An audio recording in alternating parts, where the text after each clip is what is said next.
Good morning. I'd like to call this session of the Public Service Commission to order. Secretary Burgess, are there any changes to the final agenda? Good morning, Chair and Commissioners. There's one change to the agenda. Item 209, which is case 12M0476 et al., which is a petition by utility expense reduction for a waiver to serve low-income customers. That item has been pulled. Thank you. So let's proceed to the regular agenda and go to the first item for discussion. Item 101, case 17G 0424, which is the proceeding on motion of the Commission to review operating procedures of natural gas gathering lines, presented by Cindy McCarran, Deputy Director of Gas and Water. Cindy, please begin. Thank you. Good morning, Chair Rhodes and Commissioners.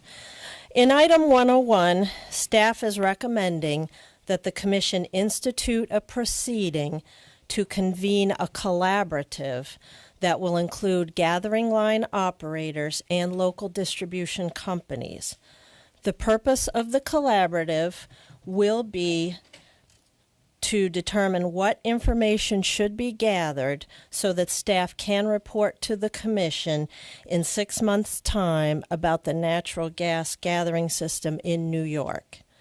The goal is the development of best practices in the gathering line industry and to ensure New York's role as a national leader in natural gas safety. Staff will report to the Commission in 6 months on progress made in developing oversight protocols, identifying gathering lines subject to New York State gas safety regulations, and any other issues raised in the collaborative. I would be happy to take any questions you may have. Thank you, Cindy. Speaking for myself, I find this is an important topic, overdue for attention, highly relevant to the safety of New Yorkers, and I find this a very useful collaborative approach that's been developed. Are there any comments or questions from my fellow commissioners? Commissioner Say. Lack of odorization on a natural gas line is a serious safety concern. If you can't smell it, you don't know that your life may be in danger. At this point, it appears that we don't know where all the gathering lines are, especially those that were constructed before our initial safety regulations in 1982. It's also not clear that the owners and operators all understand our regulations and where odorization is required.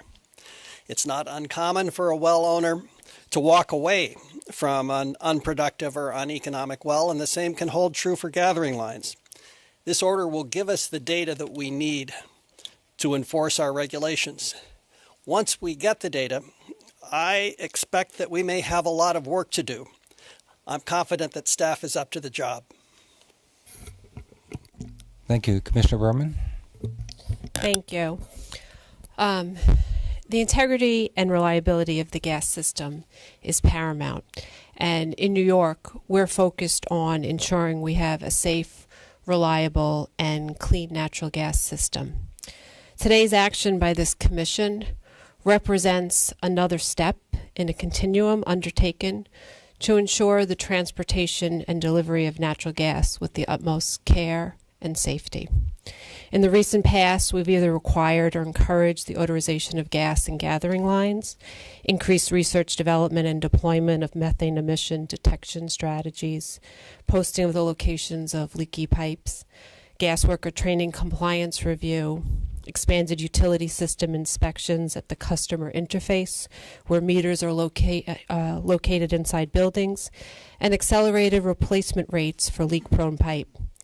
As the demand for natural gas continues to grow due to economic and environmental factors, we must continue to seek common sense methods to ensure its safe delivery while minimizing unintended environmental impacts. Continuous improvement should be the goal of any pipeline regulator or pipeline operator. We should strive to do so with proper communication and collaboration to help with overall planning and coordination and address issues.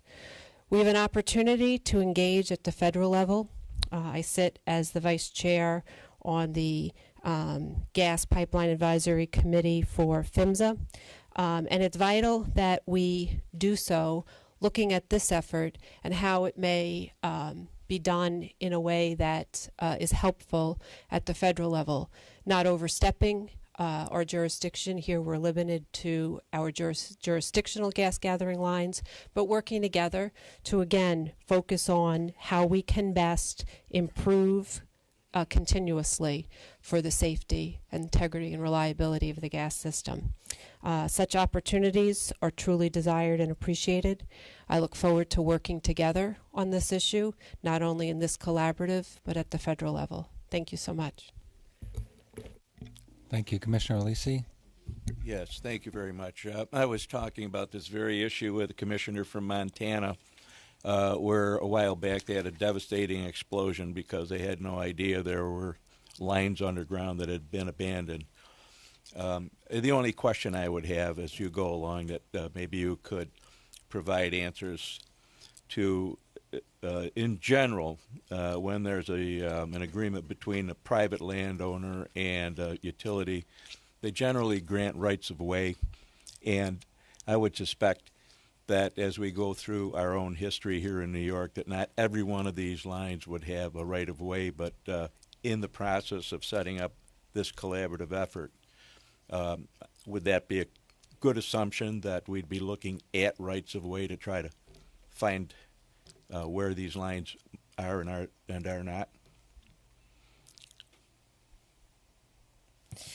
Yeah, that Commissioner Alisi, you've highlighted a very important issue, and we know, for a matter of fact, that there are hundreds, if not thousands, of property owners that have gas wells on their property, and a lot of them get free gas in exchange for allowing, the producer to use their property. So it's definitely an issue that we're going to be spending some time on.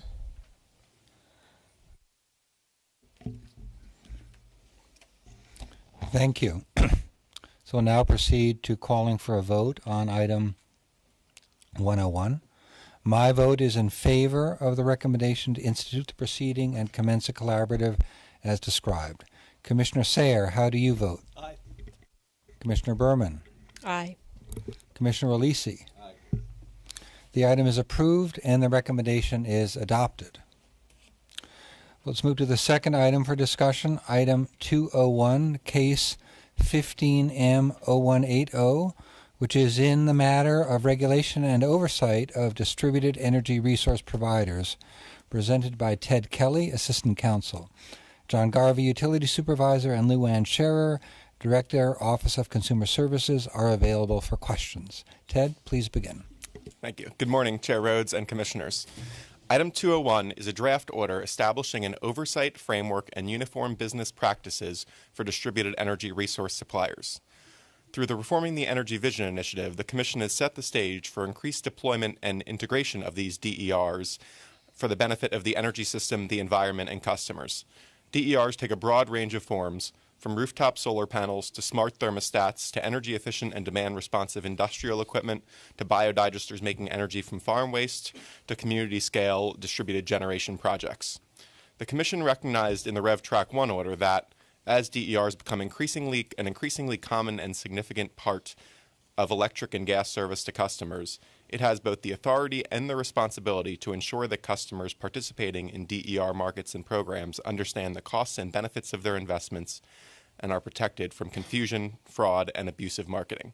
Furthermore, clear and robust guidance on appropriate marketing and contracting practices will create a level playing field for DER suppliers and support fair competition between suppliers and between various DER options. In response to the direction in that order and subsequent orders, including the March 2017 Value of DER order, staff conducted a robust stakeholder process, including multiple proposals for comment and a number of public meetings. The culmination of that process is the order before you today, which includes the Uniform Business Practices for Distributed Energy Resource Suppliers, or UBP-DER-S, which represents a rulebook for the DER market. The order and the UBP DERS reflect both the need for clear and robust guidance in this growing market, particularly with regard to transactions with residential customers and small businesses, and the need to avoid unnecessary or overly burdensome obligations, particularly with respect to small DER suppliers and with innovative individuals and businesses exploring and deploying new products and services. For those reasons, oversight is carefully tailored to the characteristics of different market sectors. Specifically, as compared with the staff proposals, it limits oversight of transactions with large industrial or commercial customers to prohibitions on fraud and requirements regarding customer consent. It applies a limited passive set of regulations to most DER suppliers, while more comprehensively regulating providers of community distributed generation and on-site mass market distributed generation, such as rooftop solar panels. And it eliminates certain proposed requirements that were identified as particularly burdensome and not sufficiently justified by an urgent need, including proposed bonding requirements. I will briefly summarize the provisions adopted, first describing the provisions that are broadly applicable to all DER suppliers, followed by the provisions that are specific to community distributed generation and on-site mass market distributed generation providers. DER suppliers are required to obtain clear and explicit consent from customers before billing or enrolling them in programs, and for large or ongoing transactions to retain that consent for at least 2 years or the life of the contract. DER suppliers are required to conduct their marketing in an honest, forthright, and clear manner. They're responsible for ensuring that the actions of their contractors and other agents comply with the relevant laws and regulations. They're required to cooperate with department and commission efforts to resolve customer inquiries and complaints and to do any investigation of markets or programs.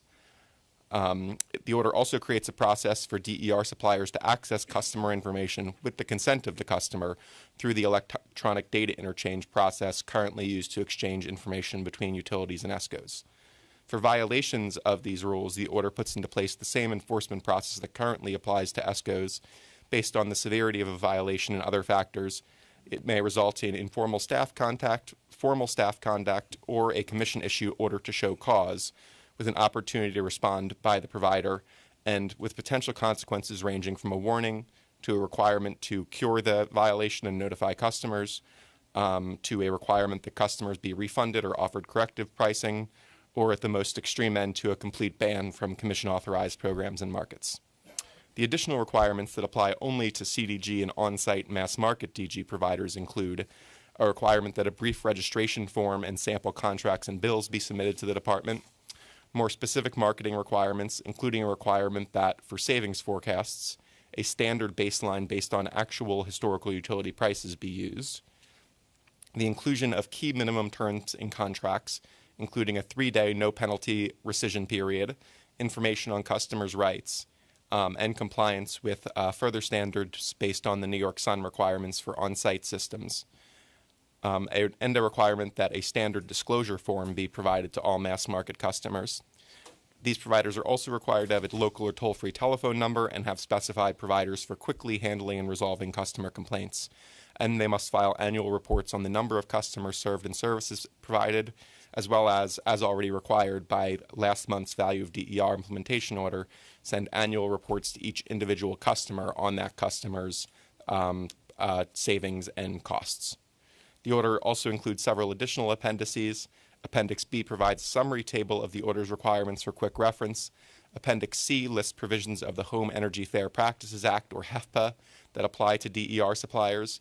And Appendix D contains questions for comments regarding potential additional provisions to be considered on an expedited basis, including limits on termination fees, annual escalation percentages, and requirements for production guarantees. The requirements established here are part of a framework of regulation and contractual agreements, including interconnection agreements and tariffs, which will govern the interconnection of DERs into New York's electric and gas system, as well as the rights and responsibility of DER suppliers. As markets continue to evolve, these requirements will require and will receive ongoing review from staff and from the Commission, and modifications will be made to ensure that customers are appropriately protected and that DER markets are able to thrive. We're available for questions. Thank you. Thank you very much, Ted. I find that this item strikes a thoughtful and protective balance for New Yorkers, and the timing is right. we are facing important and welcome growth in these resources, and we need to be in a position to provide protection for customers against untoward practices while pragmatically not burdening developers. And I also find that the initial focus on CDG and mass market makes all the sense in the world. So thank you. Commissioner.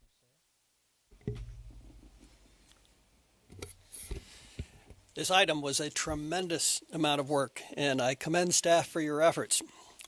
It's very difficult to tell in advance of robust markets developing how much consumer protection is required for distributed energy services versus what is unduly burdensome and would discourage the development of the markets.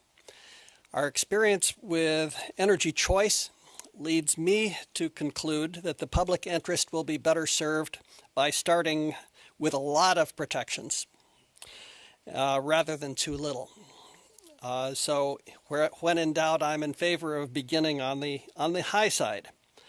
I'm certainly willing to consider relaxation of regulations that turn out to be unduly burdensome and unnecessary for consumer protection. But it depends on how the market develops, and we need to get some experience first before we relax any regulations with what complaints may come up or what problems may develop in the markets. And if things go badly, I would not hesitate to consider more strict requirements as they may be necessary. So my advice to market players in this space, treat your customers well, and we'll all be happy. Commissioner Berman. Thank you. First, I do want to thank staff for the time that you've spent on this, and also to the parties. We've received a lot of comments. We have had several layers of process in this, in the desire to try to get it right. I do recognize that it is a process, and that we will continue to evolve to meet the challenges and the opportunities. And it's important for us to be mindful of trying to facilitate collaboration to get to appropriate solutions. There are things that I'm unsettled about.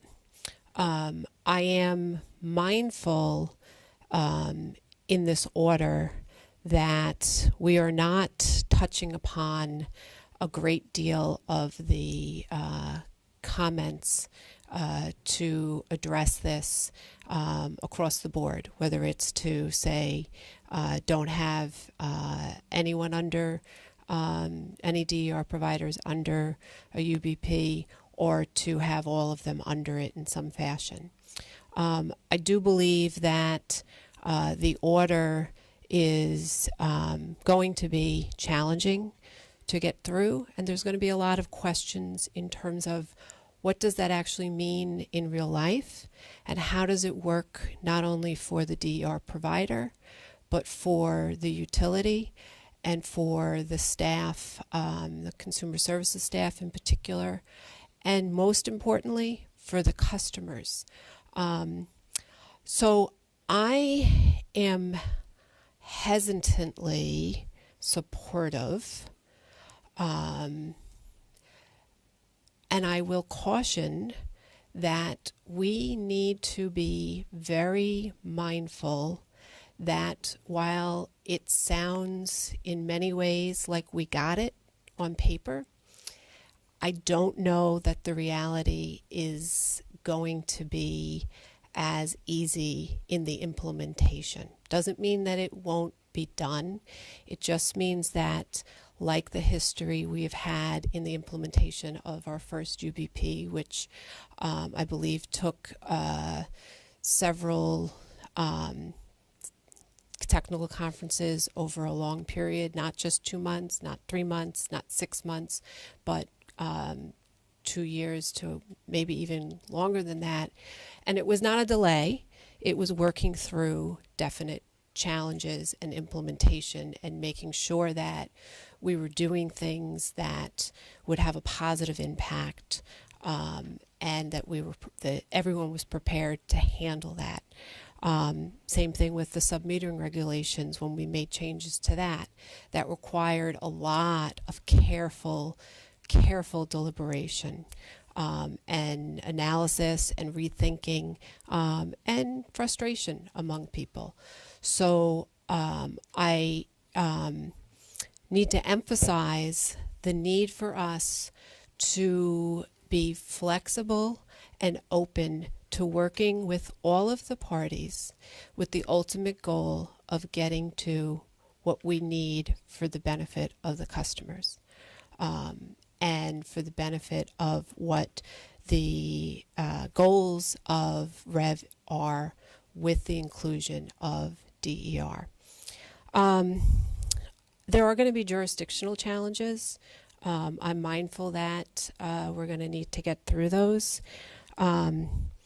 There's also a fundamental unfairness to ESCOs.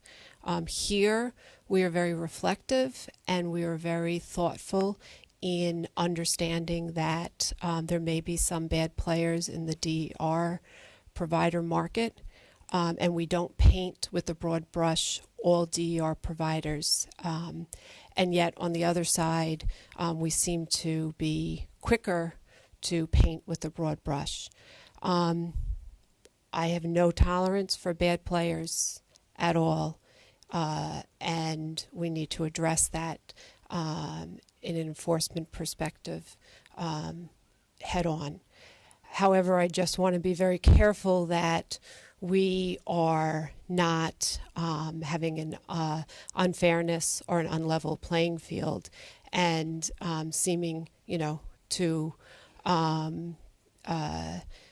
pay lip service on one end and different degrees of what we allow or what we don't allow. There is an issue from my perspective in what does it mean in terms of figuring out. Here we have carved out who has more active regulatory oversight if you fall under community DG or you're a mass market DER provider. There's ongoing petitions on asking for clarification on what exactly is a mass market customer. We do have some orders that identify that. However, we do have some upcoming. I think there's at least one on the gas side in terms of changes to that. And we need to be mindful that a customer name may not be clear on exactly who they have. And so I'm concerned that we're going to create more barriers, but also a lot more work for the staff that has to quickly try to resolve this and fit it into the appropriate bucket. And that if you don't fit into that bucket, it may be very frustrating. I'm concerned that we have seen that there has been a significant amount of barriers, regulatory barriers, as well as others to community DG, and that we need to monitor whether or not we are creating another barrier, because some DER providers may say we're going to stay away from community DG and the mass market because there's more active regulation, and therefore our space is going to be smaller but better because we don't have to worry about the bureaucrats in Albany. I am wanting to make sure that we have immediately an opportunity for parties to work together and go through and understand exactly what this order is, and work through what I think are going to be definite implementation issues. from my perspective, I'm not going to focus on a lot of the details that are in there that I think may be concerning or have to have more clarification. I do expect that, or I do ask that staff be very, very engaging on this front, and to the extent that literally making sure that we walk through all of the different scenarios, and keeping in mind that we are not the experts in a lot of these areas, and calling upon those who can help, especially UIU, as to the customer aspects, I think are very, very important. And I won't belabor this anymore, except that I hesitantly will be voting for this item, understanding that I do think that it is not a perfect solution. But again, I come back to, I recognize this is a process. At some points it may be very painful, but I hope that ultimately we are going to be working through and continuing to evolve to meet and exceed these challenges for the opportunities that are there. So thank you. Thank you. Commissioner Alisi? Thank you, Mr. Chairman. Philosophically, I kind of lean towards applying regulations and growing regulations as we see the need. But I also recognize the hard work and expertise that has gone into your presentation both last week in greater detail and today. And so I believe it's always easier to add some regulations than it is to take them away once they're in place. But again, based on what I've come to learn from your efforts and the hard work of staff in general, I believe I can embrace this recommendation, and I'll be voting yes for it. Thank you very much. So with that, let's move to a vote on item 201. My vote is in favor of the recommendation to adopt the oversight framework and uniform business practices for distributed energy resource suppliers as described. Commissioner Sayer, how do you vote? Aye. Commissioner Berman, how do you vote? Aye. Commissioner Alisi, how do you vote? I vote yes. The item is approved and the recommendation is adopted. We now move to item 202, cases 16M0015 et al., which is the petition of the Municipal Electric and Gas Alliance to create a community choice aggregation pilot program, presented by Kelly Connell, Utility Analyst 3, Peter McGowan, Chief Policy Advisor Ted Kelly, and Luann Scherer are available for questions. Kelly, please begin. Good morning, Chair Rhodes and Commissioners. Item 202 addresses a series of filings made by the Municipal Electric and Gas Alliance, also known as MEGA. MEGA seeks to serve as a community choice aggregation administrator for several municipalities in New York State. The filings by MEGA include a master implementation plan, a general data protection plan, and certifications of municipal authorizations to form a CCA program. Concurrent with these filings, in response to a Commission directive, the joint utilities filed a data security agreement for Commission consideration.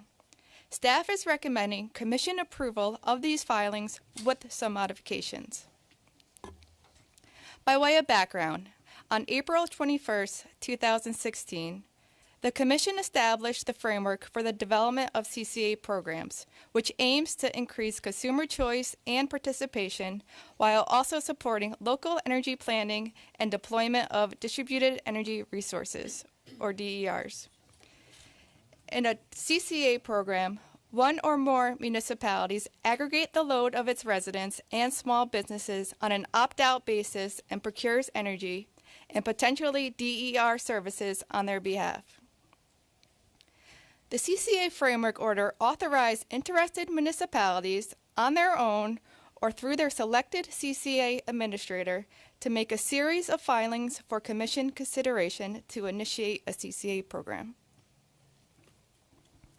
The CCA Framework Order requires that the implementation plan include a description of the program and its goals, including plans for value-added services, a public outreach plan, including multiple forms of outreach and engagement over a period of no less than 2 months, drafts of written communication with its residents, including opt-out letters, contact information for a CCA liaison to respond to questions or concerns, and identification of at least one local official or agency in each municipality for residents to contact with questions or comments. The CCA administrator is also required to file updates and supplements to the implementation plan as appropriate, including final versions of customer opt-out letters that provide details of program contracts. The CCA Framework Order also required the joint utilities to file a proposed standardized data security agreement that would be entered into by the municipality or its CCA administrator and the appropriate utility. The data security agreement obligates the CCA administrator and its residents to protect data from disclosure and limit its use. Based on staff review, including lessons learned from the Sustainable Westchester CCA pilot, staff finds that MEGA's proposed CCA program meets the general requirements laid out in the Commission's Framework Order, but recommends some additional outreach and necessary revisions to their data protection plan. These revisions can be provided in a compliance filing. Specifically, staff recommends that once an ESCO is selected and before the opt-out period ends, MEGA continues their outreach and education to ensure that residents are informed of the commodity prices and services being offered by the contracted ESCO.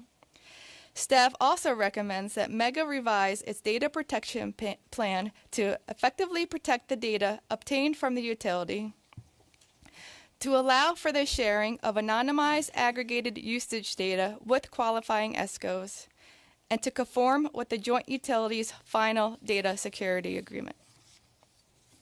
The draft order also clarifies the guaranteed savings requirement intended for CCA customers who are participating in utility low-income assistance programs.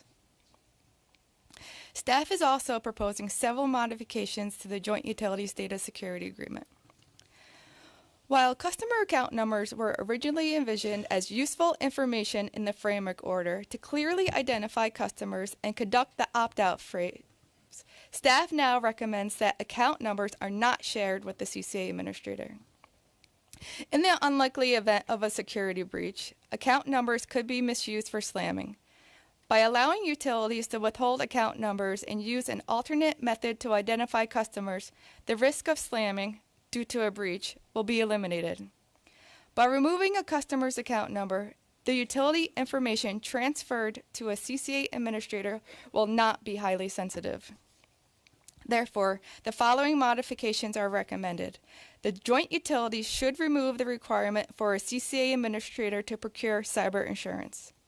As described in the draft order, the data security agreement language will also need to change to allow for a more greater degree of flexibility regarding data access controls and security. This concludes my presentation. I am available to respond to questions. Thank you. Thank you, Kelly. I find that this work establishes sensible and useful parameters for our next step, which is another pilot, as we march in the direction of CCA, which is an important opportunity to bring New Yorkers into our clean energy future. Commissioner Sayre. I'm a fan of community choice aggregation as long as it either provides customers with savings or provides them with benefits or services that they would not otherwise receive. And in the absence of one of those things, I presume that a CCA isn't going to get off the ground in the first place. I have hopes that in the future they will evolve into even stronger models like storm-resilient microgrids.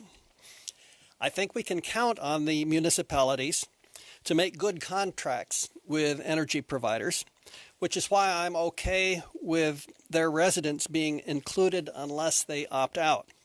However, I urge all participants in these new programs to keep a close eye on how they're working and hold their municipality leaders' feet to the fire if the promises are not being kept. But I do support this item. Commissioner Berman. It may come as no surprise, but when I was in school and the teacher would say, we can leave class now unless anyone has any questions, I was the one that would raise my hand to the groans of everyone else and ask a bunch of questions. So I have a couple of questions. I'm sorry. I just really, I just want to understand a couple of things and just pull it out. Is CCA subject to DER? So to the extent that it includes a DER component, for example, if it includes a community solar component, it would be subject to all the relevant rules, the UBP DER as just discussed.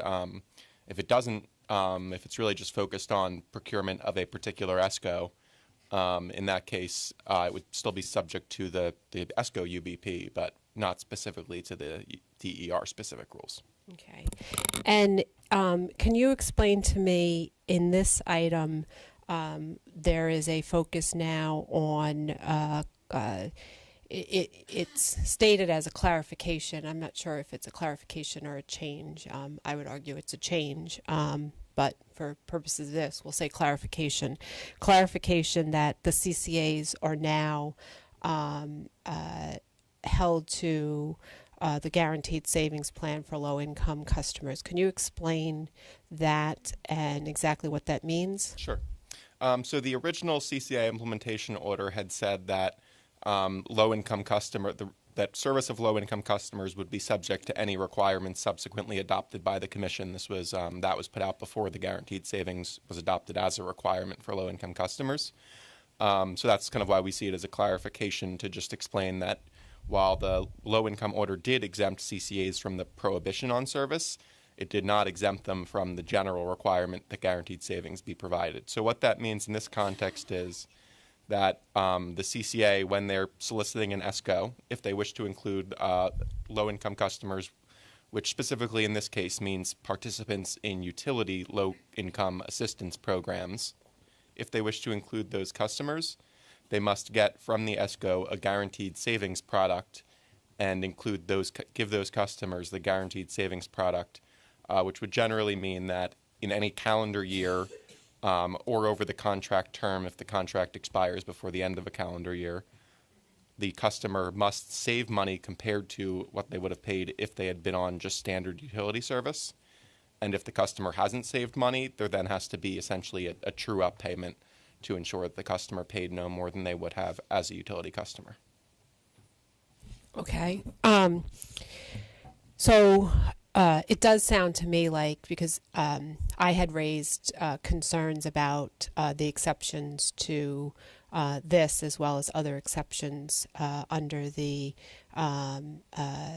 ESCO orders, where it was carving out via footnote the CCAs.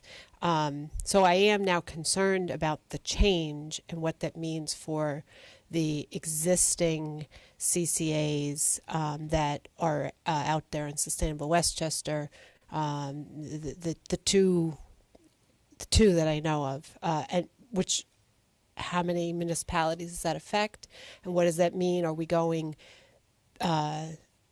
retroactively and looking at that, or are we going prospectively? So it would be prospective in the sense that in Sustainable Westchester, the initial contract was entered into before the low-income order came out, and therefore it's essentially treated the same as other long-term ESCO contracts in that the rule doesn't apply until the contract expires. So at the point where Sustainable Westchester or Westchester Power is what they have specifically designated their CCA as now, when they are getting towards renewing their contract or looking for a new contract, which is going to be about next year. They're already required to make a filing with the commission for the commission to review and approve, explaining whether they'll be renewing and on what terms they'll be doing so. And part of that will require that as of the new contract, they'll have to start complying with that guaranteed savings requirement. Okay. I guess I guess my focus is I'm glad to see we're being thoughtful now in this.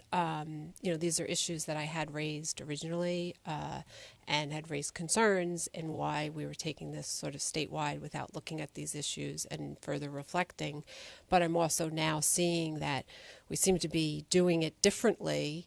And obviously that's from lessons learned from the pilot. But I'm just wondering, it kind of gets to the bigger issue, which we'll get to in the other items in the low income. So I'll put aside where I'm at on the low income stuff, except to the extent that I'm glad to see we're trying to address the low income issues that are critically important. But I do think that there's still going to be confusion around what is a guaranteed savings plan. What does that mean under the CCAs? You're looking at it from the rate that you set at the date of in Stanley Westchester. I think it was from the 2014 was your guaranteed savings, not month to month. Correct? So I could speak to that. Yeah, what Sustainable Westchester looked for was not guaranteed savings in the way we generally speak of it in the low income sense, but instead they looked at making sure that the rate that they got would have caused savings if it had been applied in the past year. Okay. So their initial program did not guarantee savings, although the first annual report, which they filed this year, and staff analysis of their first year of billing does show that that the customers did overall save money. But they did not provide guaranteed savings in that if an individual customer hadn't saved money, they wouldn't have been required by contract to true up that customer. Whereas in going forward, including for Mega and for Sustainable Westchester, if and when they renew their contract, there will be the requirement that at least for low-income customers, they do a true up anytime the customer didn't actually save money. Okay. Thank you. That's helpful. What are the next steps? We're approving this today, or assuming we approve this today. The chair used the term that this was our next pilot. What else is on the horizon for this? For CCA in general or for Mega? So there's another CCA aggregator, Good Energy, which has also filed an implementation plan that's currently under staff and commission consideration and which we expect to come to session at some time in the relatively near future. There are also several other potential CCA aggregators who have been in contact with us, with staff, to try, to kind of give us updates on their progress and to ask questions. And they're also being supported by NYSERDA, which, pursuant to the CCA implementation order and also the Clean Energy Fund, has a program to support communities, including on developing CCA. Mm-hmm. So we expect that there will be, probably several more in the next year or so that are also ready to get started. Okay.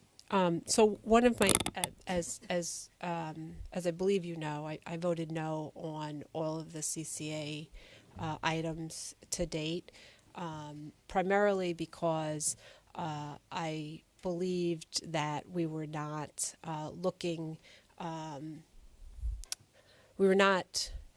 holistically looking overall and taking time to incorporate what it would mean from an implementation perspective, what it means in terms of doing this, how it affects the load, how it affects customers, how it affects the market, and all the other states that have done this through legislation, and we did it really only after a very quick survey of the other states, and there have been challenges in many of those states in CCAs. CCAs done well can be very good. CCAs done poorly is a disaster.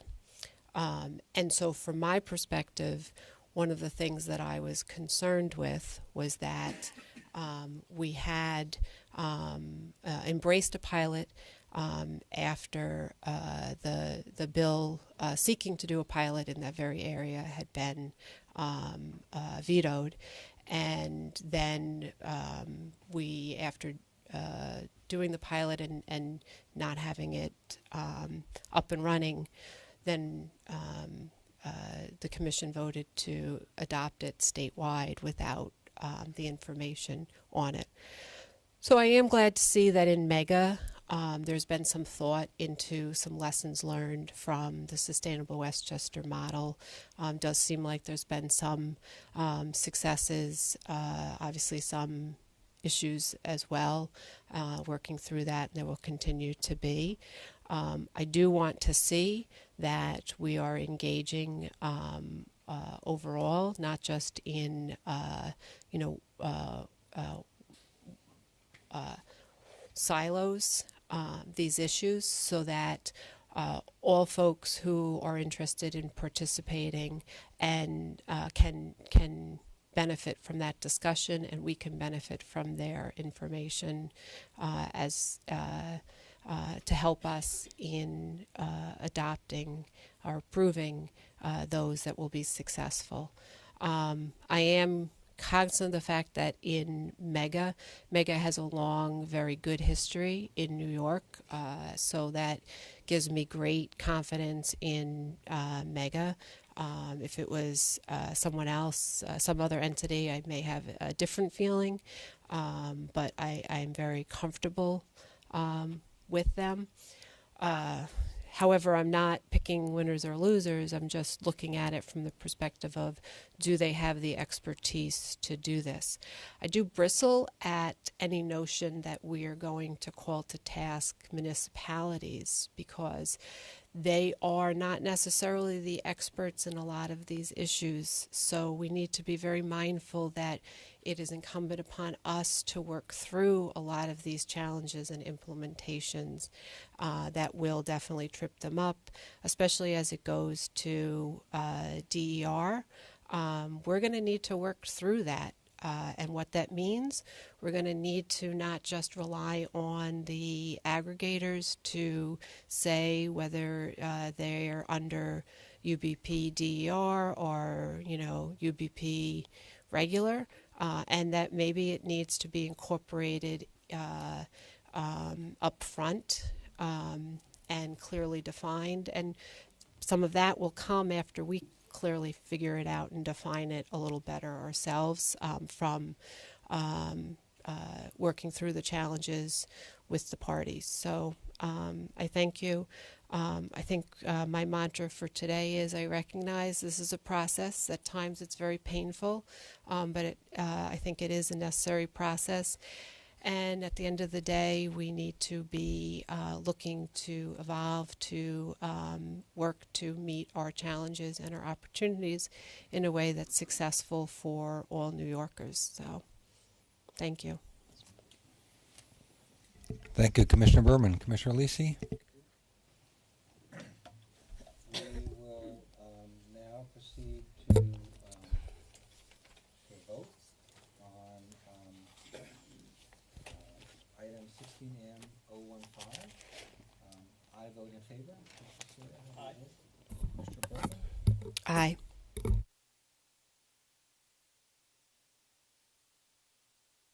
We now move to the fourth item, item 2 for discussion, item 203, case 17M0280, which is staff's report on the New York State electric and gas supply readiness for the 2017-18 winter, presented by Cindy McCarron, Deputy Director, Gas and Water, Vijay Puran, Utility Supervisor of Bulk Electric Systems, Paul Darmatko, Utility Engineering Specialist 3, Electric Rates and Tariff Section, and Andrew Bisnet, Utility Consumer Program Specialist, are available to answer questions. Cindy, please begin. Good morning again, and thank you. So staff would like to take this opportunity this morning to brief you on the results of our investigation into the readiness of the state's natural gas and electric utilities for the coming winter. Although each of us will give more detail, I just want to kick things off by saying overall the electric and gas utilities are well prepared for the coming winter. First, I will brief you on the readiness of the state's natural gas utilities and a projection of average natural gas bills for the coming winter. VJ Pran will update you on the readiness of the bulk electric system, and Paul Darmetko will discuss the projections for electricity prices for the coming winter. And then Andrew Bisnet will conclude the panel with a discussion of the outreach efforts related to winter bills and safety. The state's gas utilities are also called local distribution companies, or LDCs. Based upon our review and representations by the LDCs regarding natural gas supply readiness for the upcoming winter season, staff concludes that the LDCs serving New York State have adequate natural gas supply, delivery capacity, and storage inventory to satisfy current firm customer demands under design winter conditions for this winter. Staff continues to coordinate with the oil industry representatives and the New York State Energy Research and Development Authority, or NYSERDA, to ensure that customers have access to adequate supplies of winter heating fuels. Next slide. Each utility has a unique mix of assets used to serve a unique mix of customers. Some of the state's utilities are experiencing growth in natural gas demand as local governments seek to phase out dirtier heating fuels such as fuel oil and propane. Especially in the downstate areas of New York City and Long Island, interruptible customers are an important piece of the puzzle, and their ability to get off the natural gas system during periods of high demand reduces the amount of pipeline capacity needed to serve winter load. This is a type of demand response program that is decades old. Recently, however, many communities have expressed an interest in meeting growing demand through a greater use of demand response programs, including more efficiency, combined with what is being called non-pipes alternatives. Recent filings made by Consolidated Edison and the New York State Electric and Gas Company will focus on the use of demand response and non-pipes alternatives to meet growing space and water heating needs. We continue to monitor some areas of the state where demand is growing at a faster pace and where the existing distribution system is becoming constrained, including New York City and the Capital District. Staff will continue the traditional monitoring of weather, pipeline and storage assets, and interruptible customer compliance, but also work with the utilities and communities to find innovative solutions that increase environmental benefits while meeting customer expectations for economic solutions. Next, please. This slide illustrates some interesting information related to weather and climate. So it's probably a little difficult to see, but there are 30 years of history here.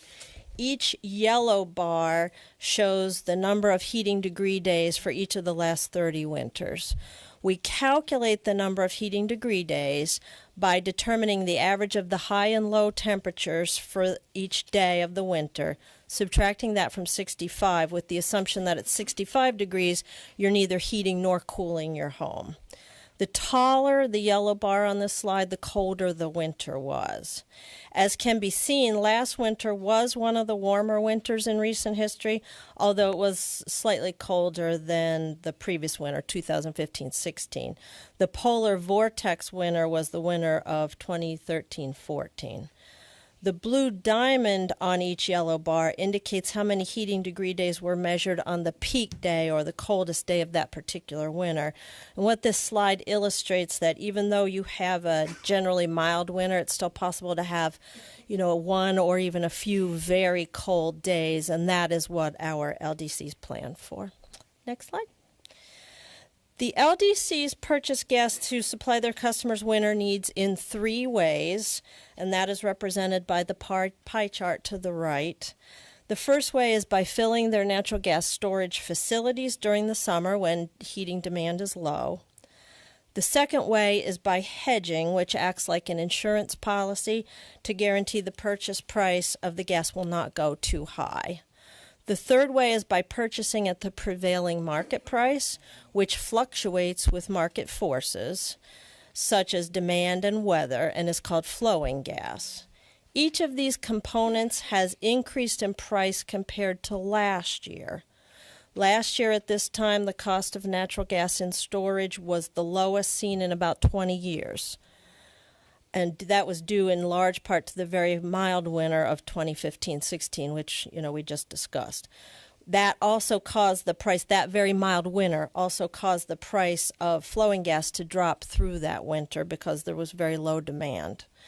The price of natural gas is influenced by many factors. Weather is chief among these, but demand for natural gas continues to grow, which exerts upward pressure on prices. That being said, natural gas commodity prices are significantly lower now than they were in the recent past.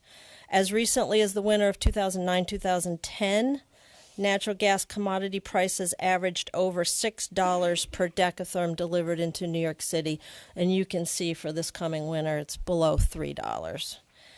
Given our proximity to the northeastern natural gas production areas, we have access to plentiful supplies, and even with colder than normal weather, prices to firm natural gas customers should be stable.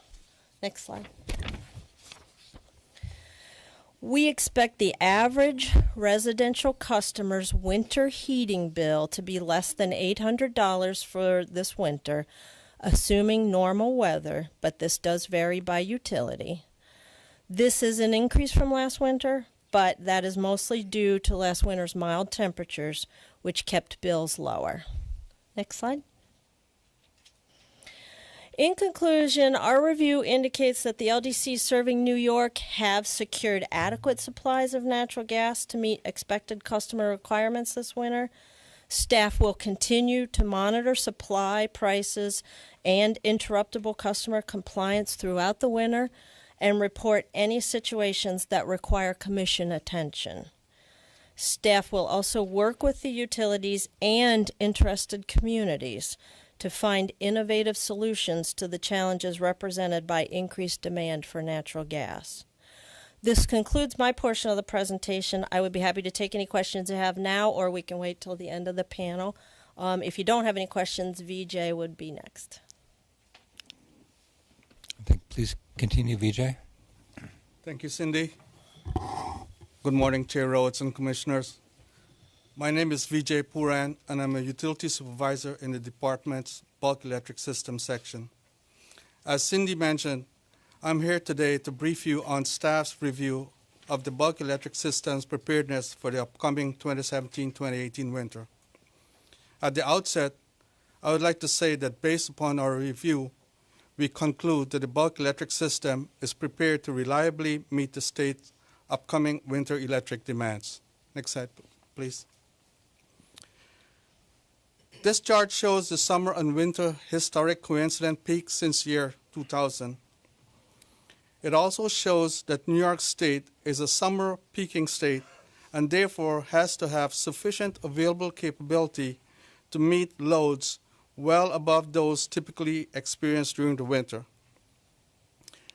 Last winter's actual electric peak load was 24,164 megawatt. This was 1,574 megawatts lower than the 2013-2014 polar vortex winter record of 25,738 megawatts. The New York ISO electric peak forecast for the upcoming winter period is 24,000 365 megawatts. Next slide, please. This slide summarizes the resources expected to be available to New York during the winter. The New York ISO expects to have 39,785 megawatts in net capacity resources available during the winter to serve the forecasted winter peak load of, as I mentioned, 24,365 megawatts. Once operating reserves, which are resources available to meet sudden system contingencies, are accounted for, there remains a capacity margin of 12,800 megawatts. So in short, we have sufficient capability to serve the forecasted load during the upcoming winter. Next slide, please. As part of staff's winter assessment, we reached out to major generating facility owners in Southeast New York who own about 12,000 megawatts of dual fuel generation capability. We found that these owners are continuing to implement lessons learned from the polar vortex winter of 2013-2014, including having increased pre-winter on-site fuel reserves, having firm contracts with fuel oil suppliers, conducting more aggressive replenishment plans, and having more proactive pre-winter maintenance and facilities preparations. Also, a winter coordination protocol is in place to facilitate communications between state agencies and the New York ISO in circumstances where fuel supply for generating facilities may be at risk, or if a generator owner needs a fuel specification waiver from the DEC to maintain reliability. The state agencies involved are the DPS, DEC, NYSERDA, and DOT. Next slide, please. Staff also met with the New York ISO and discussed its procedures and protocols for the winter period. In recent years, the New York ISO had instituted various changes to help ensure electric reliability during periods of tight natural gas supply, especially closely monitoring generator fuel levels and replenishments. In addition, the New York ISO has improved communications with interstate pipelines, local gas distribution companies, and neighboring ISOs during period of tight electric operating conditions. Our neighboring RTO and ISO also have winter reliability programs and expect to have adequate supply for this winter. This concludes my presentation. Thank you. I'll be happy to answer any questions you may have. If not, Paul Demarco would be presenting next. I think over to you, Paul.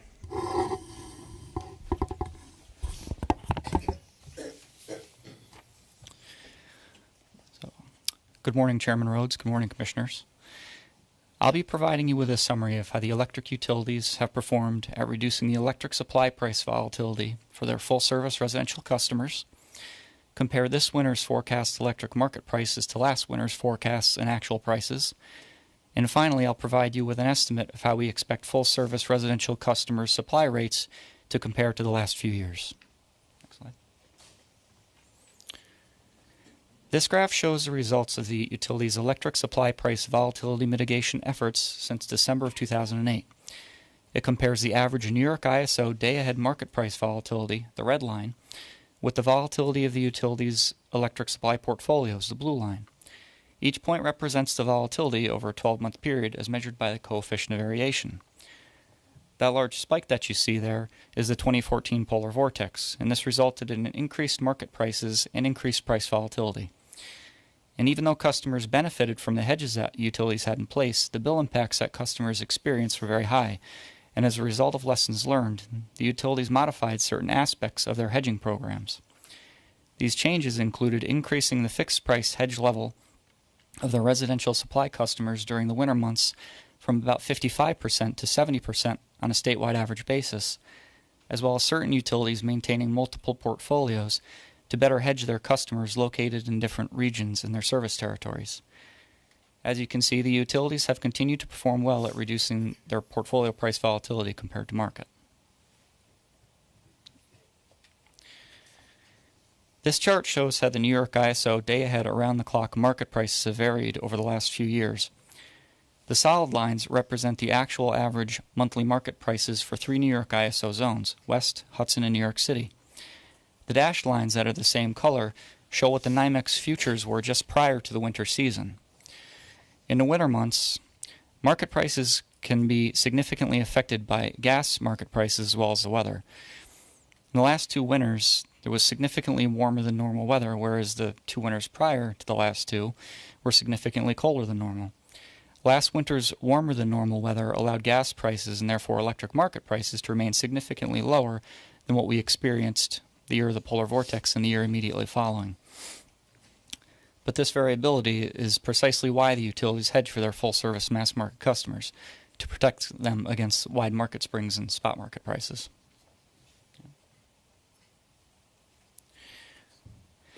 This next chart shows this winter's expected average energy market prices based on NYMEX futures and how they compare to last winter's forecasts and actual prices for New York City, Hudson Valley, and Western New York. Last winter's expected energy market prices that we reported to you last October are in green. Last winter's actual market prices are in blue. And this winter's expected market prices are in red. As shown, last winter's actual market prices were significantly lower than what was forecast going into the winter, about 33% less, which again reflects last winter's unusually warm weather. And although this year's market prices are expected to be higher than last year's actuals, on a forecast basis, they're between 1 to 22% lower than the prior year's futures. However, as always, these actual prices will vary based on the weather and other conditions in the system. With respect to customers' supply prices this winter, if we experience normal weather, we expect that on a statewide average basis that full-service residential customers will spend about 5% more this winter than they did last winter, but approximately 16% less than over the last 5 years on average, and which is good news for consumers. Prices are still low. So that concludes my portion of the presentation. I'd be happy to answer any questions. Thank you. Andrew.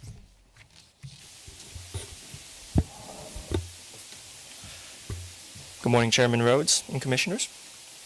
As the winter season approaches, and with the rise of energy pricing, many New Yorkers are again facing the difficulty of managing winter heating costs. The situation will be particularly hard on the elderly and on people on fixed or low incomes. This report will describe the work that department staff and New York State Energy Utilities are doing to provide customers with information to help prepare for the 2017-2018 winter season. To help consumers manage their energy bills, we are carrying out a statewide consumer awareness campaign to educate consumers about expected pricing and the resources available to assist consumers. Key program messages will focus on how customers can manage winter bills through bill payment options, such as budget billing and deferred payment agreements, and with financial assistance programs, which are available through the government, such as the Home Energy Assistance Program, or HEAP, through community-based organizations, and through utility-sponsored programs. Customers are also provided information about controlling their heating costs by taking simple and affordable measures to reduce energy use and become more energy efficient. Customers are also reminded that there are special customer protections in place during the cold weather period of November 1st to April 15th, and that there are resources available to assist consumers facing heating-related energy emergencies. Lastly, in addition to information about winter bills, our winter messaging will include safety information regarding natural gas, electricity, carbon monoxide, and service interruptions. The department's winter outreach program uses a variety of methods to get messages to consumers, such as developing and distributing publications in English and Spanish that focus on winter preparedness and managing bills. We also have several of the publications used in our winter programs available in Chinese, Haitian Creole, Italian, Korean, and Russian. To help us in our efforts to reach as many New Yorkers as possible, we provide copies of our outreach materials to our statewide network of community leaders free of charge and invite them to work with us in educating consumers this winter. The list includes over 6,000 representatives of social service agencies, community organizations, and local governments. To further increase the reach of our message, Staff engages in grassroots outreach, including presentations to community groups and exhibits at public events such as home shows. We also use the department's websites and our call center staff to get our messages out to utility customers. In addition to the department's outreach program, we are working with the utility companies to encourage them to maintain strong customer education and assistance programs. Each utility has developed outreach plans to alert customers about price estimates and mitigating price volatility, suggest ways to conserve energy and reduce heating bills, to provide advice about payment plans and financial assistance programs, and offer storm preparation measures and safety information. The companies are using a variety of tools to reach customers, including news releases and paid media ads, bill inserts and bill envelope messages, newsletters, on-hold telephone messages, website features and social media platforms such as Facebook, Twitter, and Instagram. The utilities also work with municipal and elected officials and partner with human service organizations and community groups. Finally, the companies provide training to their consumer advocates and call center staff on winter messaging and customer service. In conclusion, the Office of Consumer Services Winter Energy Outreach and Education Program is designed to ensure that New York utility customers have access to information and programs they need to manage their winter energy bills and use energy efficiently. Staff will continue to monitor the need for additional outreach and education efforts, and will work with the utilities to make modifications as needed throughout the heating season. We will also continue to work with the state's utility companies to find ways to assist their customers and to keep the heat on and stay warm this winter. Thank you. Thank you, Andrew. Also, Paul, BJ, and Cindy. Thank you all for the work and for the forward look. I certainly like the fact that the work shows that we've got adequate capacity and supply, we've got reasonable price outlooks, and that our utilities are ready. I also welcome the reminder on this part of the Commission's and the Department's role.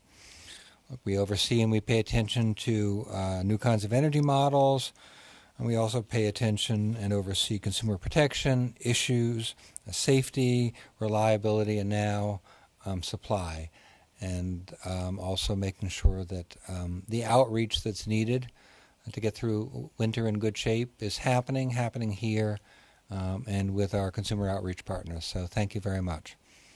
Are there any comments or questions from my fellow commissioners? Commissioner Sayre? Commissioner Berman? Thank you. First, I want to take a moment of personal privilege. I don't know, I started getting choked up. Andrew, I know this is your first time presenting, and we've been partners together at a number of the public statement hearings, so I was happy to see you presenting. So thank you. You did a good job.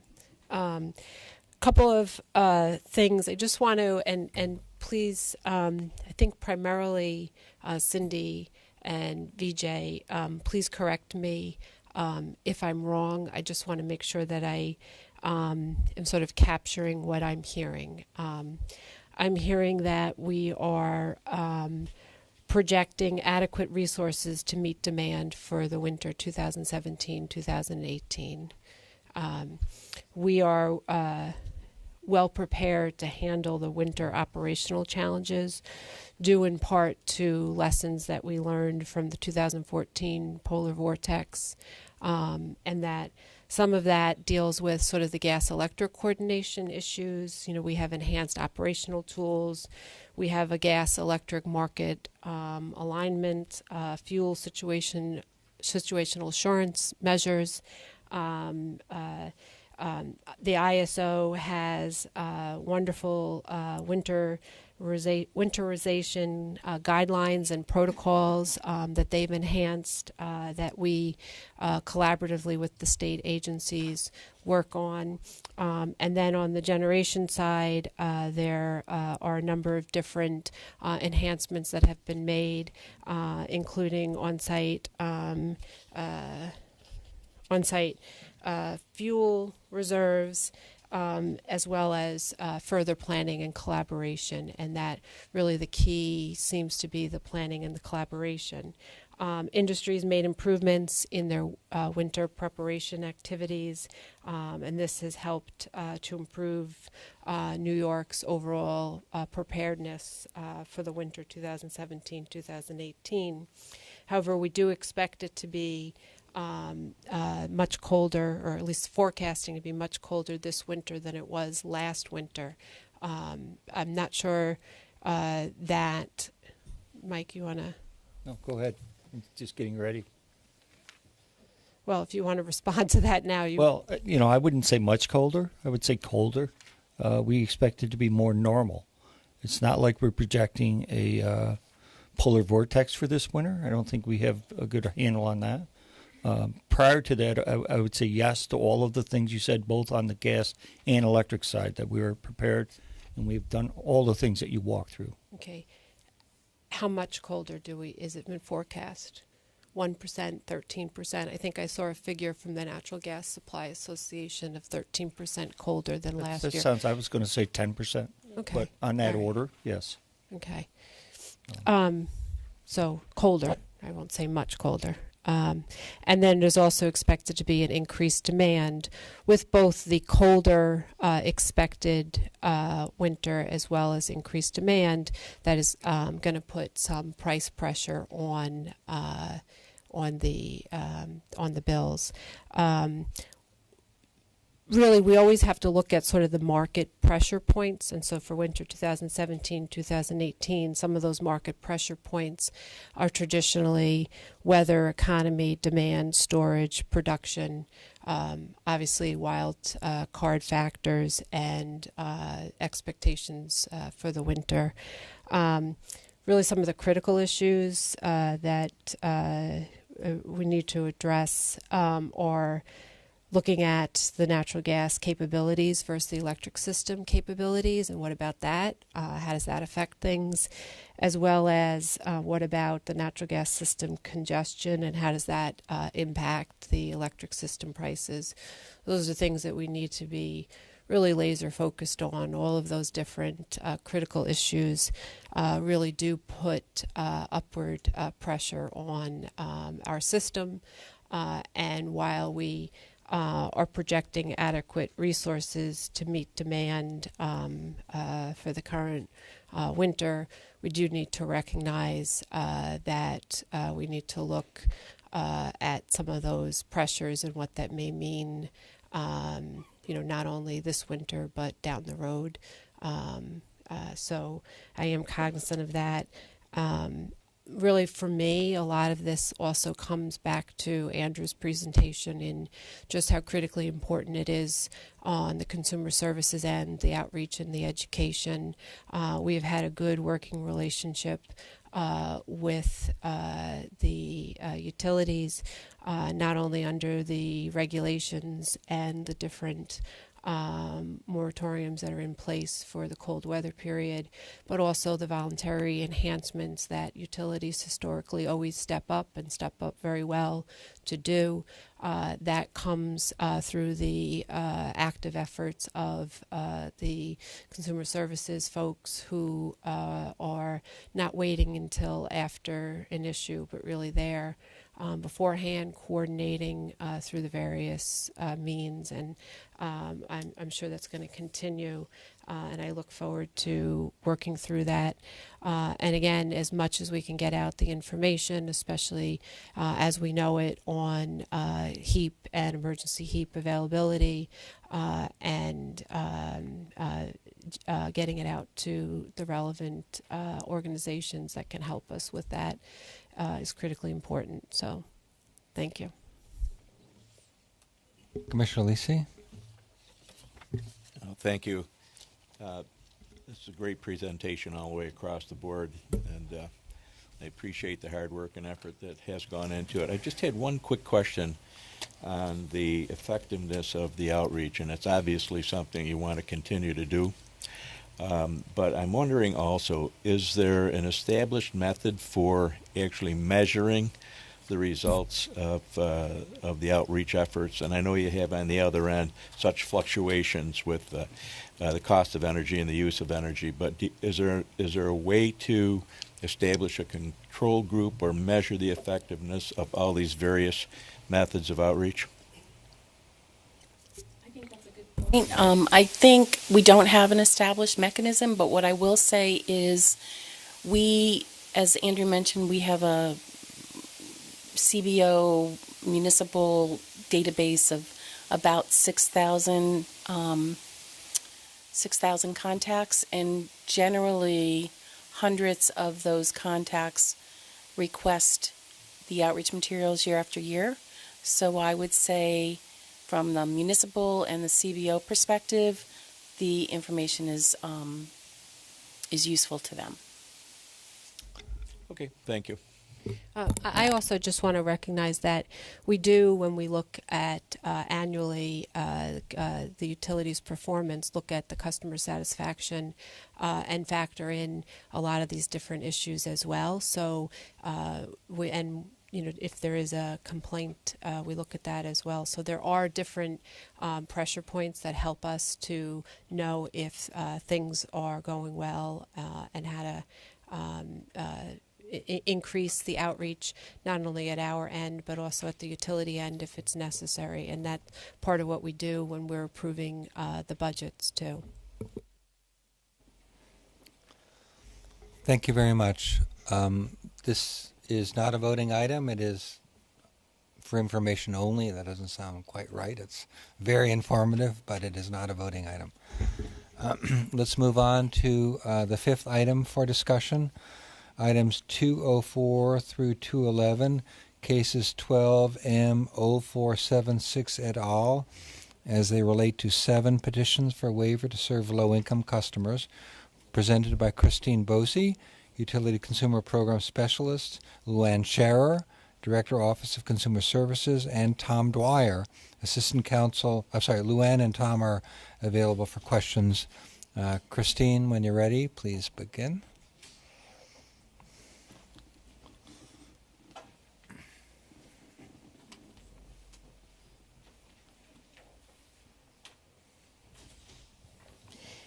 Good morning, Chairman Rhodes and Commissioners. Today I'm presenting on 7 petitions for waiver of the Commission's December 2016 order on low-income ESCO customers. Items 204 through 211 relate to the waiver petitions filed by Agway Energy Services, New Wave Energy Corporation, South Bay Energy Corporation, Stream Energy New York LLC, National Fuel Resources, Zone 1 Energy LLC, and Just Energy New York Corporation. As background, in the order adopting a prohibition on service to low-income customers by energy service companies issued on December 16, 2016, the Commission directed a prohibition on ESCO enrollments and renewals of customers who are participants in utility low-income assistance programs. Customers we refer to as Assistance Program Participants, or APPs. The December order provided that any ESCO that believes they are able to provide guaranteed savings to APPs could petition the Commission for a waiver of the December order within 30 days of the order by demonstrating an ability to calculate what the customer would have paid to the utility, a willingness and ability to assure that the customer will be paying no more than what they would have paid to the utility, and the appropriate reporting to verify and demonstrate compliance with these assurances. Petitions were received from 3 ESCOs prior to the January 16th deadline established in the order. An extension of 14 days was granted to January 30th, 2017, in response to an extension requested by the impacted ESCO Coalition. Subsequently, 9 additional petitions were filed. Each of the petitions were SAPID. Comments were received from the Utility Intervention Unit, or UIU, of the New York State Department of State's Division of Consumer Protection, the City of New York, the Public Utility Law Project of New York, or PULP, and the New York Attorney General's Office, or the AG's office. UIU requested that, among other things, a uniform methodology for the ESCO utility price comparison be adopted to assure that all customers have adequate protection from potential overcharges, and that a condition be imposed that any waiver is effective for 1 year and renewable upon proof of compliance. In addition, UIU requested that if ESCOs fail to meet these Guaranteed Savings Program requirements, the waivers be revoked. Finally, UIU suggested that the Commission should impose certain reporting requirements on ESCOs who are granted a waiver. PULP, the AG's office, and the City concur with UIU's comments. Each of the 7 petitions before you today were deficient in some respect or required additional clarification. Staff therefore requested additional information from each of these ESCOs and had discussions with each during its review of the petitions and supporting materials. Today, we are recommending that the Commission issue a waiver to Zone 1 Energy, National Fuel Resources, and Just Energy to allow these ESCOs to serve low-income customers. Zone 1 and National Fuel Resources currently offer products that result in savings to all of their residential customers, and they have been providing a savings to the customers for years. Zone 1 currently provides a saving to electric customers in the Con Edison territory, and National Fuel Resources currently provides a saving to its gas customers and National Fuel Gas Distribution's territory. Just Energy created a new product specifically for this for their low-income customers that will provide a 1% savings from what the low-income customer would have paid to the utility. In support of their petitions, Zone 1, National Fuel Resources, and Just Energy provided bill methodologies with supporting calculations which replicate the utility tariffs. These calculations will enable each of these ESCOs on a monthly basis to closely bill the low-income customer what the utility would have billed the customer.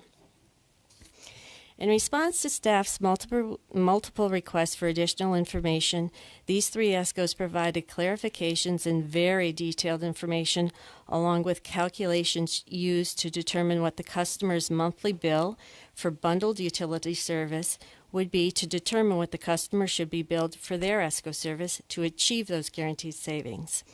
Moreover, Zone 1 and National Fuel Resources provided sample reports demonstrating the actual refunds and savings that their customers have received over the past year.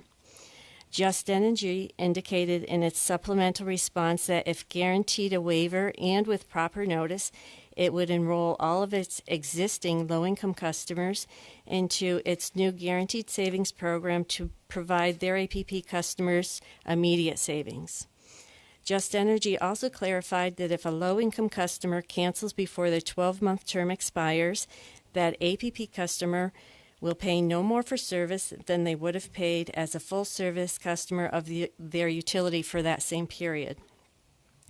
In the event a credit is due to a low-income customer, all 3 ESCOs will provide a credit on the customer's bill to ensure the low-income customer's savings is credited to their utility account. For Just Energy, the true-ups are calculated on a monthly basis with the credit refunded annually. For Zone 1 and National Fuel Resources, the true-up will be calculated monthly and the credit will be provided on the following month's utility bill.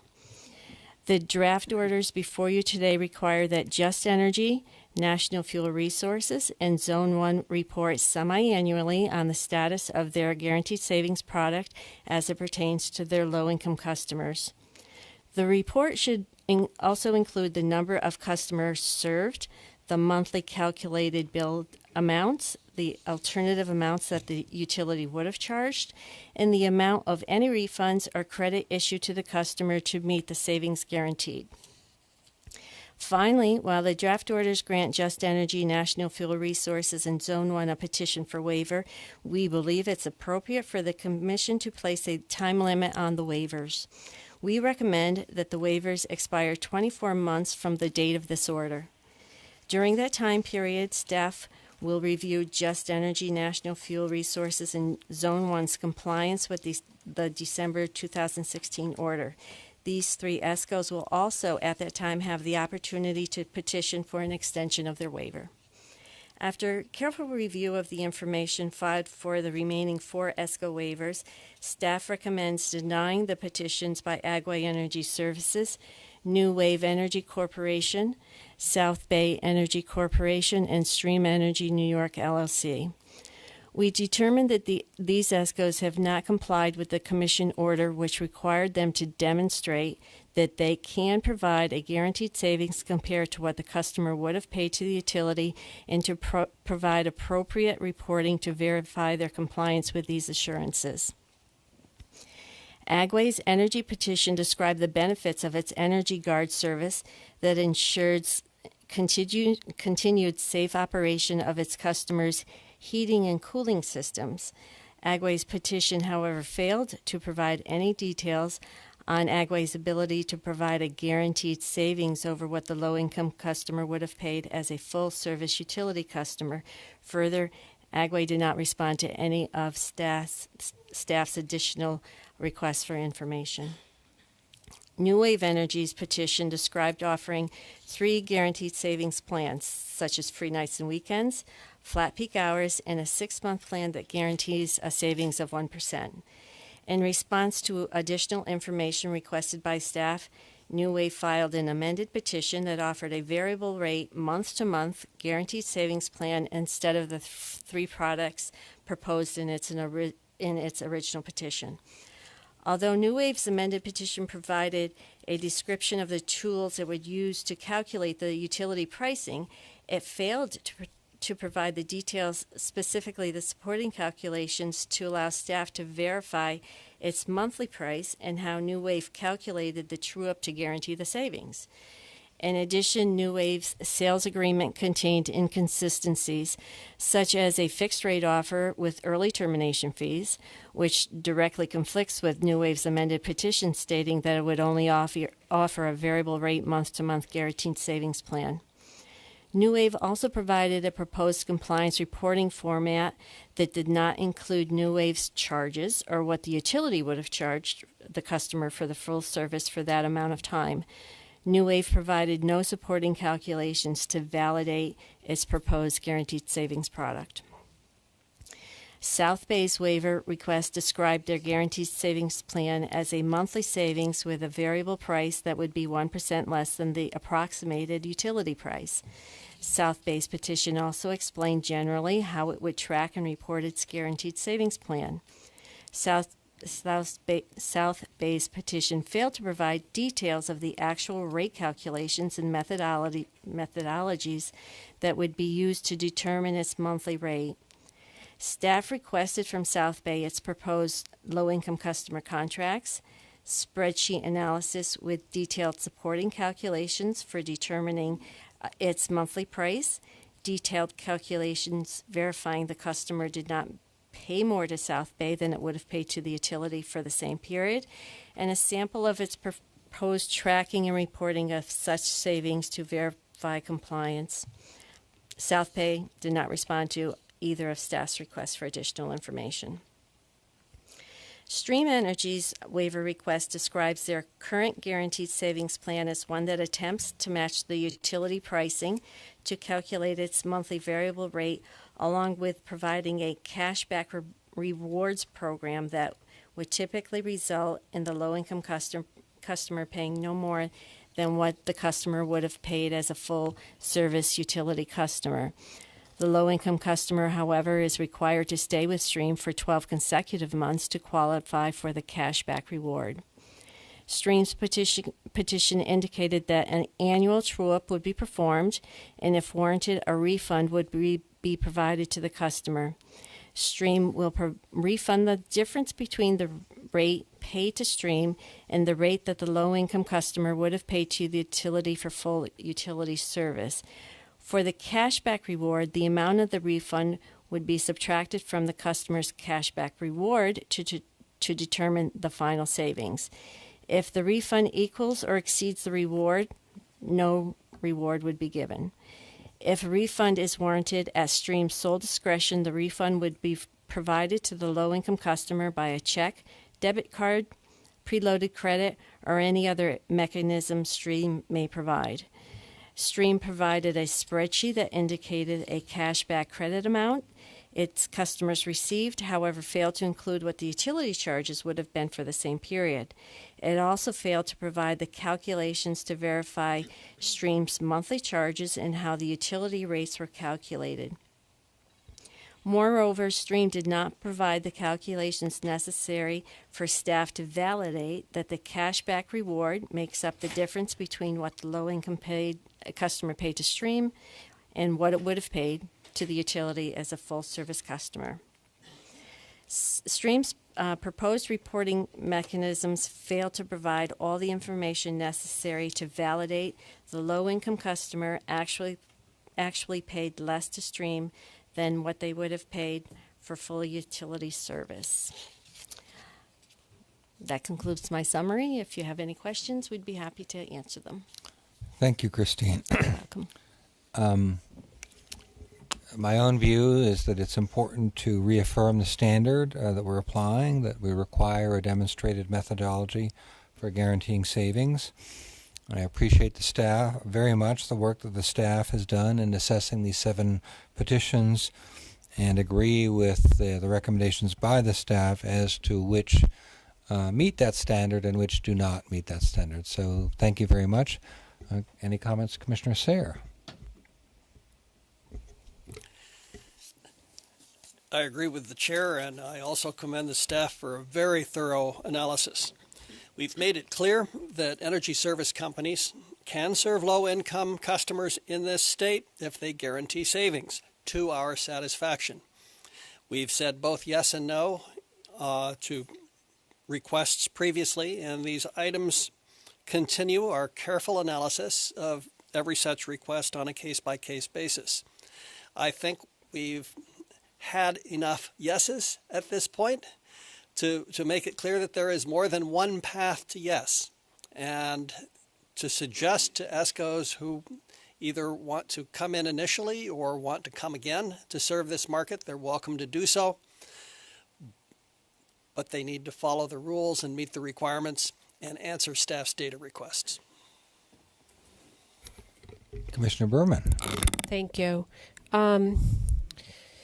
So while my mantra is it is a process and we continue to need to evolve to meet challenges and opportunities, I'm concerned about this process. I think staff and Christine, you have always done complete due diligence and hard work, and you are a exemplary professional. So this is not a criticism of any of your fine work. In fact, I do recognize how dedicated all of the staff is on these issues. My concern is this. I feel like we're doing these in a silo. And while there seems to be, and I guess we can take from the different orders from last session and this session, some takeaways on what would fall into the yes category and what would fall into the no category. It's kind of a secret society, right? You don't really know from the outside what it is because you're not able to look at the information that that we're reviewing, and so we're kind of asking people to meet the test on what the guaranteed savings is, but we really haven't laid out to them what we are expecting as a guaranteed savings plan in a way that, for me, gives me comfort.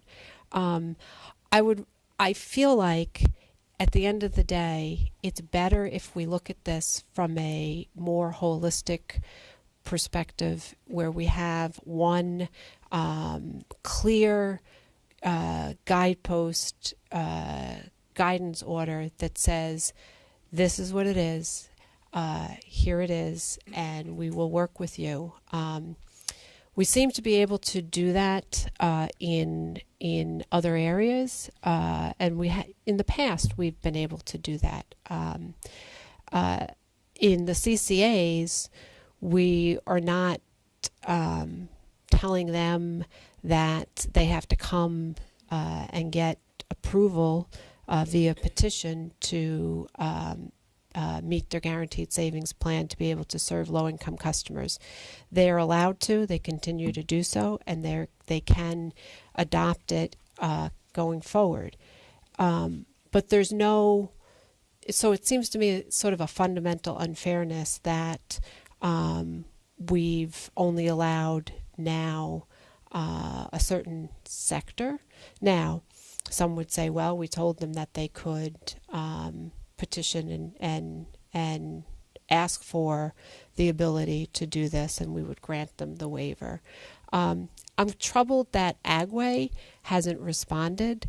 I wonder why. I wonder, for me, now, Agway to me, I'm just curious, did they not respond because they're giving up in this area? Did they think it was futile?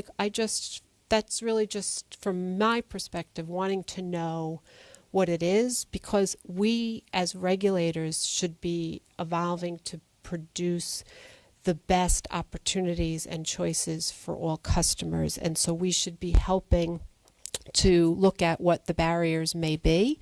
Now, I do understand from the process that we are trying to get there. We are trying to find that pathway. I just don't know that we've done a good enough job at this point. The sort of the overhanging issue or the elephant in the room is the ongoing ESCO administrative hearing that has really sucked the life out of all of us in a way that is not allowing us to get to the sweet spot of collaboration and coming to the table, all of us, and throwing away the blame game of who's at fault and figuring out a solution that might work. And we need to really kind of work and think about how do we work together to find the solutions that are appropriate for us. And, again, I go back to the history of where, the ESCO collaborative process used to work really well. For those who were in it, they were in it, down in the weeds in a way that produced real, thoughtful, helpful, appropriate solutions. I get that not everybody is coming to the table with that same mindset. But we've got to figure it out because it is not helpful. And so I really hope that the sweet spot is there and that we can unblock the issues and maybe figure out what works. Bad actors we don't want. Good actors, those that need to have thoughtful regulators working with them to overcome some of the challenges for the opportunities that are presented for the good of consumers is what we want to get to. So for me, I'm going to vote no on these items because it is where I come from in my process review. I don't think that it is appropriate right now to do picking one over another without sort of a more holistic approach. We have pending petitions for rehearing on some of the items from last month that may be food for thought on the ones we're denying now that I'm concerned about. I think we have one further petition for low income. Maybe this is helpful that we'll get more petitions for low income. I doubt it until we figure out the sweet spot for coming together and collaborating. And I really would challenge everyone, that includes us as regulators, to really try to put aside our differences and work together and try to figure out solutions and craft together some things so that we can get back to the business that we all want to do, which is, our bread and butter. And so that's really, that's it. That's where I come from. I feel passionate that we can get there if we try to do that. So, thanks. Thank you, Commissioner Berman. Commissioner Alisi? With that, we will proceed to vote item by item. So I will call for a vote on item 204. My vote is in favor of the recommendation to deny the petition by Agway Energy Services LLC for waiver to serve low-income customers as described. Commissioner Sayre, how do you vote? Aye. Commissioner Verman? No. Commissioner Alisi? Yes. The item is approved and the recommendation is adopted. Calling for a vote on item 205. My vote is in favor of the recommendation to approve the petition by National Fuel Resources, Inc. for waiver to serve low-income customers as described. Commissioner Sayre, how do you vote? Aye. Commissioner Berman? No. Commissioner Alisi? Yes. The item is approved and the recommendation is adopted. Item 206. My vote is in favor of the recommendation to deny the petition by New Wave Energy Corporation for waiver to serve low-income customers as described. Commissioner Sayre, how do you vote? Aye. Commissioner Berman? No.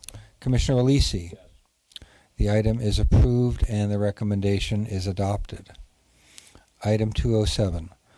My vote is in favor of the recommendation to deny the petition by South Bay Energy Corp. For waiver to serve low-income customers as described. Commissioner Sayre, how do you vote? Aye. Commissioner Berman? No. Commissioner Alisi? Yes. The item is approved and the recommendation is adopted. Item 208. My vote is in favor of the recommendation to deny the petition by Stream Energy New York LLC for waiver to serve low-income customers as described. Commissioner Sayre, how do you vote? Aye. Commissioner Berman? No. Commissioner Alisi? Yes. The item is approved and the recommendation is adopted. Item 210. My vote is in favor of the recommendation to approve the petition by Zone 1 Energy LLC for waiver to serve low-income customers as described. Commissioner Sayre, how do you vote? Aye. Commissioner Berman? No. Commissioner Alisi? Yes. The item is approved and the recommendation is adopted. Item 211. My vote is in favor of the recommendation to approve the petition by Just Energy New York Corporation for a waiver to serve low-income customers as described. Commissioner Sayre? Aye. Commissioner Berman? No. Commissioner Alisi? Yes. The item is approved and the recommendation is adopted. We will now move to the consent agenda.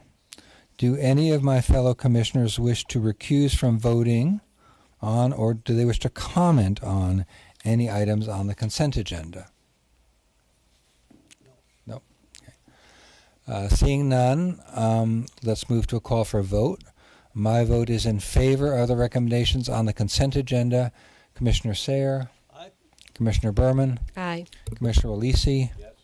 The items are approved and recommendations are adopted.